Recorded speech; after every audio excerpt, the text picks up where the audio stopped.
lack of warmth that's confusing. They couldn't care less about social praise or criticism. Relationships and marriages fall to the wayside, but not because there is no ego, rather because the Aquarian energy often denies the expression of that ego. So what up, fam? Today we're talking about Aquarius, Uranus, and Schizoid personality disorder. My fellow brethren, before we continue with this TED Talk, I must say that just because you have this energy does not mean that you have schizoid personality disorder. In fact, statistically, the chances are slim, though there is nothing wrong with schizoid personality disorder. The point of this video is to spark a conversation in your mind of, are there similarities here? Are the ways in which I respond to life similar?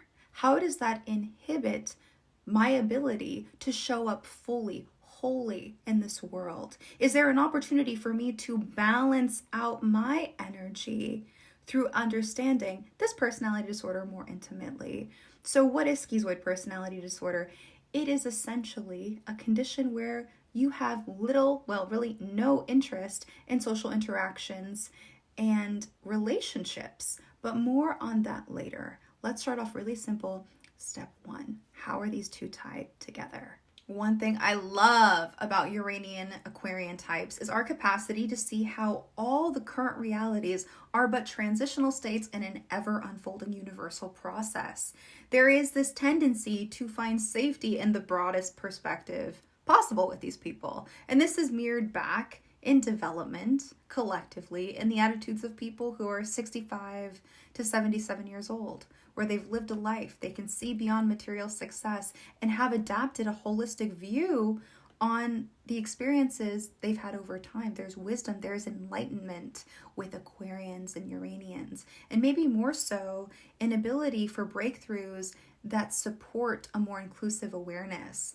When this energy is appropriately integrated, Uranian types, Aquarian types are non-judgmental and impartial. This is our strength. Because we are so detached from the personal, smaller storylines, there is a gift of seeing and moving past personal motives and concerns faster than any other sign. Now, when we look in astrological literature, it will say that Aquarius is here to change the world. We know this, we've seen this, I'm bored of it personally, it's true, but the more significant sight to see is that in doing so, in changing the world, we must consciously and willingly change ourselves. With Leo being the opposite sign, we learn that Aquarius takes on a non-egoic perspective. If Leo is the ego, Aquarius is the non-ego.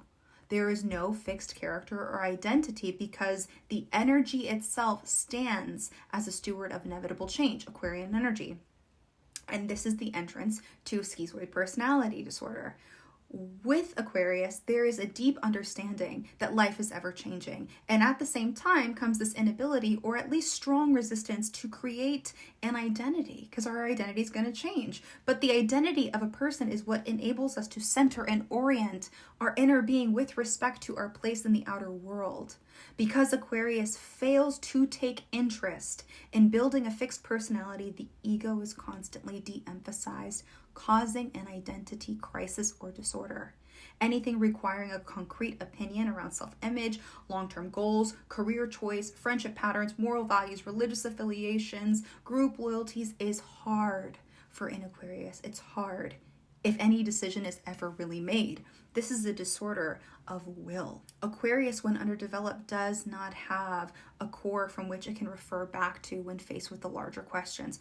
What should I do? What do I believe? What do I like? There is a commitment to open-mindedness in the places where we should be making decisive decisions, when things should be clear and clean-cut in a reflection of our morals and values. Thus, the behavior we see is predictably unpredictable, sporadic, and really experimental. This manifests further into transient phases of experimentation, or in simpler terms, trying on divergent behavior roles. The turbulence in this situation is caused by that little whisper inside that says, "Who am I?"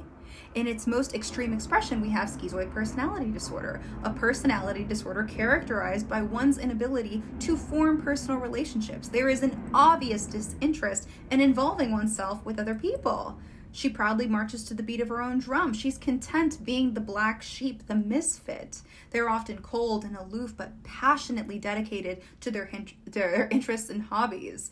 there is this lack of warmth that's confusing. They couldn't care less about social praise or criticism. Relationships and marriages fall to the wayside, but not because there is no ego, rather because the Aquarian energy often denies the expression of that ego.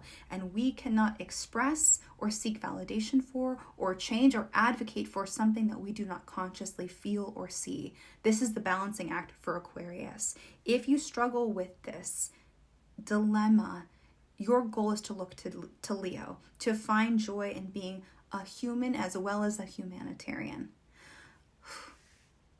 I love you guys. I hope I gave you something to chew on. If you have any questions, reach out to me. I love you guys more than literally any other.